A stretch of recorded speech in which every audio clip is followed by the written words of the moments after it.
दूसरे वाक्य में कन्या कह रही है वापि कूप तड़ागानी और यज्ञ यात्रा महोत्सवान नानारंभे दनुज्ञाद्वे ऊर्जेपि तथा वदे।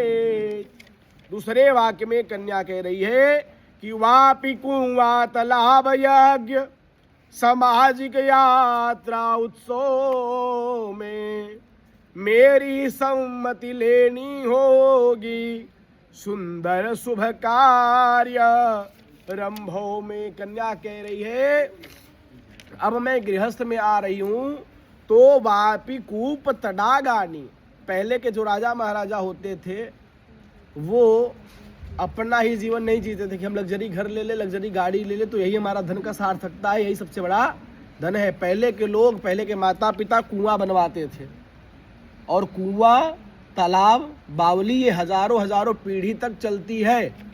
एक तालाब बनवा देने से, एक कुआं बनवा देने से कई पीढ़ी को वो जल प्राप्त मिलता है। तो अगर मैं आपसे ये कभी रिक्वेस्ट करूं अथवा निवेदन करूं आपसे कि पतिदेव आज हमारे पास बहुत धन है, बहुत पैसा आपने कमा लिया है, अपने परिवार के जीने भर का धन आपके पास है, तो अगर कोई, मेरी माँ कहती थी, मेरी दादी जी, कि 10 रुपया भगवान ने हमारे पास दिया और हमारे पास कोई भूखा व्यक्ति बैठा है और अगर 3 रुपया उसको दे देने से उसका पेट भर जाता है, उसका परिवार सुखी है, तो हमें न सोचने वक्त 7 रुपया अपने लिए रख करके 3 रुपया उसको दे देना चाहिए। किसी का घर बन रहा है, उसके पास एक ईंटें रख देने से अगर उसकी पूरी मकान बन जाती है तो आपको एक ईंट उसके घर में रख देना चाहिए। ये सत्कर्म है। अगर ये कभी आपसे प्रमादवश, प्रमाद मतलब कभी मन में ऐसा भाव आ जाता है कि भगवान आज दान पुण्य करना चाहिए, और ये विषय भोग का कारण ये भारत के नहीं है, भारत में धर्म है, भारत में ये संस्कार है। अन्य देशों में इसका कोई सनातन को मानने वाला, धर्म कर्म करने वाला व्यक्ति नहीं है। ये सर्वश्रेष्ठ धरती है जहाँ भगवान आए, और बड़ी पवित्रता का धर्म का बात ये है कि जिस धरती पे आप बैठे हैं, भगवान पैदा तो पूर्वांचल में होते हैं, चाहे भगवान राम की बात हो, चाहे भगवान कृष्ण की बात हो, किंतु वो छोड़ के गुजरात में चले आते हैं। लीला तो करते हैं वहाँ, किंतु चले आते हैं गुजरात में। नहीं, वहाँ लीला करके फिर यहाँ चले आते हैं। भगवान लीला वहीं किए हैं, लीला नहीं किए यहाँ। तीसरे वाक्य में कन्या कह रही है अपने पतिदेव से व्रतोद्यापन दानानि स्त्रीणां भावा स्वभावजा कृत्य भंगो न ते कार्य स्त्रीणां रायस्तथा वदेत्। तीसरे वाक्य में बड़ी अच्छी बात कन्या कह रही है कि नारी नैसर्गिक श्रद्धा है व्रतदान और उद्यापन में, व्रत भंग न करना आप कभी ऐसे शुभ सुंदर पूजन में। तीसरे वाक्य में कन्या आपसे निवेदन कर रही है कि व्रतोद्यापन दानानि स्त्रीणाम भावा स्वभावजा, माताओं का स्वभाव ही होता है दान पुण्य करने का और कर्म करने का। अगर आप कथा सुनते होंगे बड़े बड़े संतों के, तो देखिए अगर कैमरा वाला जब पब्लिक की तरफ कैमरा घुमाता है तो कई माताएं, कई स्त्रियां वहां आपको देखेंगी कि जिनकी आंखों से अश्रु गिरते होते हैं। क्योंकि अच्छा एक बात और समझिए, हमारे भारत देश में स्त्री और पुरुष के बीच डिफरेंट है उम्र को लेकर के, शादी को लेकर के, कि वर का उम्र ज़्यादा क्यों होना चाहिए लड़के का और लड़की का उम्र कम क्यों होना चाहिए। पता है ये बात? बताइए, नहीं पता? कन्या के जीवन में ऐसे दिन आते हैं, कन्या को पहले से सिखाया जाता है, बताया जाता है कि आपको पराये घर जाना है। वो कम उम्र में ही मैच्योर हो जाती है, उसको सारे गुण सिखाए जाते हैं। किंतु वर बड़ा होने के बाद भी लड़के को वो संस्कार नहीं आ पाता, इसलिए 24 साल का लड़का तो 20 साल 18 साल की लड़की से उसका ब्याह कराते हैं। तो कन्या कह रही है कि व्रतोद्यापन दानानि स्त्रीणाम भावा स्वभावजा, स्त्रियों का स्वभाव होता है दान पुण्य करना।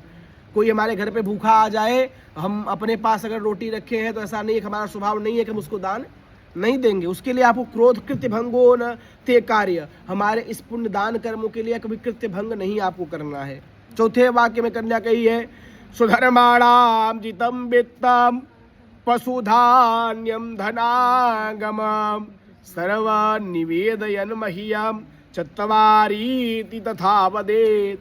कन्या कह रहे चौथे वाक्य में, सुंदर शुभ कार्यों से अपने अरे पशु धान्य धमागन जो करना, गृह रक्षा करने हेतु सदा प्रियतम मुझको अर्पण करना।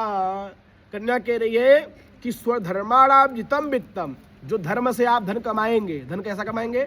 परिश्रम कर करके, मेहनत कर कर करके। और जो धर्म आप धर्माणाम जितम वित्तम, जो धन आप कमा करके लाएंगे वो धन, देखिए लोग कहते हैं कि अपनी पत्नी को धन नहीं देना चाहिए ना, ऐसा सुने होंगे कि कमा करके लाके पत्नी को धन नहीं देना चाहिए, ऐसा लोग कहते हैं। स्वधर्माणाम जितम वित्तम, जो धन कमा के आप लाए उसमें से 1/3 हिस्सा, अगर 10 रुपया आप कमाए तो 7 से 8 रुपया आप अपना रख लीजिए, लेकिन कुछ 1 रुपया 2 रुपया अपनी पत्नी को दे देना चाहिए। क्यों? कहीं कहीं आप देखे होंगे, सुने भी होंगे कि जीवन में कोई ऐसी परिस्थिति आती है तो जो धन पति दिया होता है वो स्त्रियों का स्वभाव होता है उसको संचय करके रखना।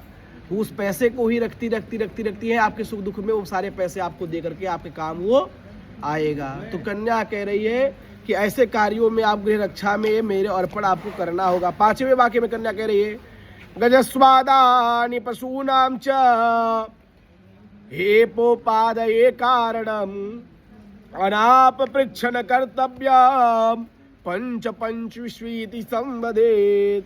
5वें वाक्य में कन्या कह रही है, कै विक्रय हो जब वाहन का, हाथी घोड़ा पशु प्राणी का, पत्नी की राय जरूरी है, रखना तू लाज मेरी वाणी का।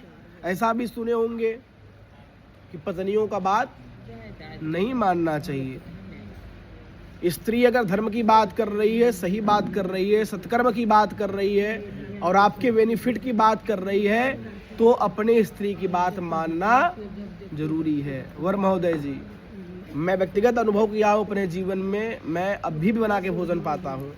माता के बाद एक समय हमारे शास्त्र में ऐसा है जहाँ अब बड़े हो जाने के बाद पुत्र को माँ के साथ सोने से वर्जित कर दिया जाता है और कन्या को पिता के साथ सोने से वर्जित कर दिया जाता है। उस समय ही विवाह का प्रयोजन शास्त्र में बना कि हमारे जीवन में जो पति अथवा पत्नी आएगी वो माँ के स्थान अथवा पति का स्थान, पिता का स्थान लेगी।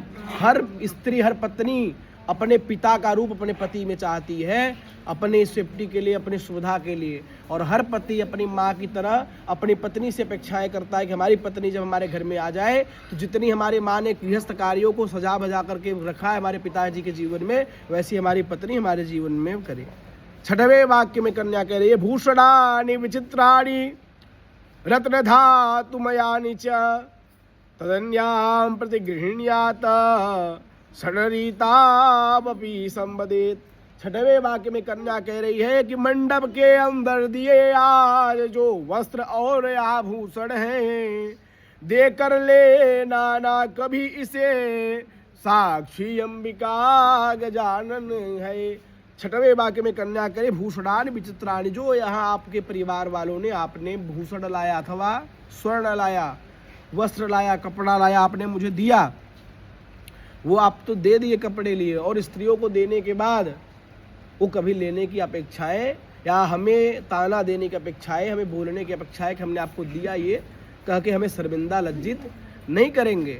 बहुत अटम परिस्थिति आने पर स्त्रियां अपने धन के, स्वर्ण के, अपने जो है श्रृंगारिक व्यवस्थाओं को दे देती हैं।